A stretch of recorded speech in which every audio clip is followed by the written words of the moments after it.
we bring to you Texas Rangers manager Bruce Bochy. Good morning, sir.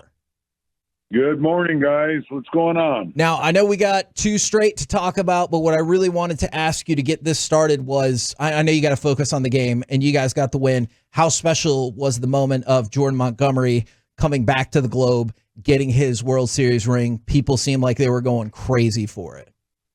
Yeah, they were. I mean, really special moment for myself, for CY, the team, to show, how much we care about him and our appreciation for him helping us win the championship. But I think for Jordan, he saw how much he was loved here, and what a great teammate. So it's one of those things that, you just keep pinching yourself on, doing something like this to celebrate what happened last year. And you think it's over, and then the next guy, he steps up, and that's what happened last night. So cool moment, got some time with Jordan. So I know he was very excited about the ring, put it on. He's going to have it resized, or he's lost some weight. That thing was pretty big on his finger. Good for him. I mean, not that he has to get it resized, but, they'll lose the weight and everything. That's nice. Boch, also before the game last night, DeMarcus Lawrence threw one straight into the ground. And I'm always kind of curious, do you see a lot of people that just can't throw a ball? And is it mostly football players? Yeah, you know what? They just don't throw a baseball. And a lot of them didn't play baseball when they were younger, but he looks like he's got the arm speed. But that release point is something that they just don't have. So I see that a lot from football players. I really do, even basketball players. And then you'll see one that, Kaepernick, I think he threw it about 95 miles an hour, and he threw a strike. So, but that's a quarterback. You ever have any advice for anybody whenever they're going up there to throw out the first pitch? Like, hey, just, don't embarrass everybody. Yeah, the thing I tell them is just try to get it there in the air. Okay. Just don't worry about velocity. Just lob it up there. That's, the worst thing you want to do is bounce it. Now, I say that, and I threw a first pitch one time, when I had stepped back, and daggone if I didn't bounce it, man, and that's embarrassing. But, the rotator's shot right now, so that was about all I had. So, Boch, when it came to yesterday's game, and I know a lot of our people listening who are all fans of all the sports were probably concentrating a lot on the Maverick playoff game, but yesterday in the third inning, Arizona probably does the right thing. They intentionally walk Seager, but then Josh Smith comes through with an RBI single.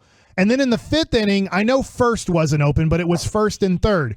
Do you, as a manager, I know I don't want you to be the Diamondbacks manager. I was very happy they pitched to Seager and he hit a 3-run homer.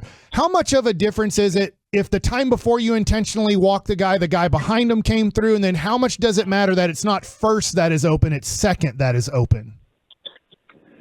Yeah, you know what? CY and I actually were talking about that last night, because you do still have that option. The pitcher also has that. Has to know he's got the option if he is pitching to him that, you have a base open, but, Corey, he's going to get walked sometimes. He's going to get walked first and third. You guys saw him get walked with the bases loaded. So everybody's a little bit different. Now, the biggest difference, as you know, is now, you put the guy, your pitcher in a position where a base hit, scores 2 runs, and of course, puts the team ahead. That's a tough one. You put him in a position where he has to throw strikes. Now a walk can cost you a run. So these are things you have to weigh as a manager. And I'm trying to think if I ever walk somebody first and third, and I probably walked Bonds a couple times in that situation, but it's not an easy decision. Last year I walked Marte, and I still kick myself. Marte, who's their second baseman in Arizona, because I saw him do so much damage against our lefties, and came back to haunt me. So, they always don't work out. Too, when you do walk them. If you don't walk them, then of course you're going to get questioned why you didn't walk them. Boy, that's a great explanation. I love that, Boch. And then I'm so happy they threw to Seager, because right now, if it's in the zone, I just feel like it's going to be hit very hard right now. As you know, great hitters, they get in the zone there. It's incredible. And he continues to amaze me how good he is. But I will say this, what has to happen happened last night when they did walk him, and Smitty goes up there and gets a big base hit. He smoked that ball. So that's the only way that it's going to work. You protect Corey, but also you protect the club. And, now we got another guy that can knock in a run. And so I was really glad to see Smitty do that. And it puts a little extra pressure on opposing teams to start walking guys when the guy behind them is swinging the bat well and getting big hits. Last week, Boch, you told us you felt like Corey was almost there. You said he's like right there and about to do that. What did you see? Was it just strength was built back up? What did you see that made you believe that he was almost there? I'd say strength more than anything. That takes a while to build up and to get the bat speed to where it normally is. And but he's always going to be close. He's got such a great swing. It's a simple swing, and not a lot of added movement to it. And so the time that he missed in spring training and really the early part of the season, I thought it would take a while, but that's back now. You're seeing those balls that he was hitting to the wall. Now they're going way out, so the strength is back. For Andrew Heaney, I obviously he was effective yesterday. Y'all had 2 days off, or do have 2 days off this week. Was this always the plan for Heaney, to try to bridge the gap for the bullpen, or did you just need to use him because you knew Evaldi was only going to throw a few innings? Yeah, no, it wasn't always the plan. But with Nate, he was throwing the ball so well in his bullpens, and the arm was not the reason he went on the IL. The arm was healthy; it was the groin. So we said, you know what? Instead of wasting bullets down on the rehab, he's throwing great. Yeah, he can only go 3 innings, maybe 4, but I decided to take him out after 3, just to protect him a little bit. Why waste him there? We got Andrew, who has experience in that role, and did a great job. And go figure. The way I'm talking about Heaney now. Andrew threw the ball so well in a lot of his starts, couldn't get a win, comes in at from the bullpen, and he gets a win. So he's probably going to come in here wanting to do that a little bit more often. Well, that actually probably just answered my next question. I was gonna ask if we would anticipate more than that, or more of that. So thank you very much. Yeah, he gives you versatility, so that's great to have. We saw it work. We saw it work with John Gray, and the thing that made it work more than anything is these guys were not reluctant to do it. They didn't complain or anything. They were willing to set aside their own agenda and do what's best for the club, and helped us win championship because of their unselfishness, and that's who Andrew Heaney is. Do you guys already have penciled in, sorry if I missed it, who would start on Friday then? Have who? If Heaney is not starting Friday, who would start Friday? We are going to keep this open right now. Okay. We have the day off, so Mike and I are going to talk about how we do this. We have some options, so we have coverage, especially with the kid up here now. I think once we get through today, we'll have this rotation set. Sounds good. I'm always kind of curious how you feel when you see somebody running on a Adolis. Like, do you get excited for that moment? Because it feels like it's going to be something awesome. I don't think I get as excited as Dolly does. He loves it. You could see him.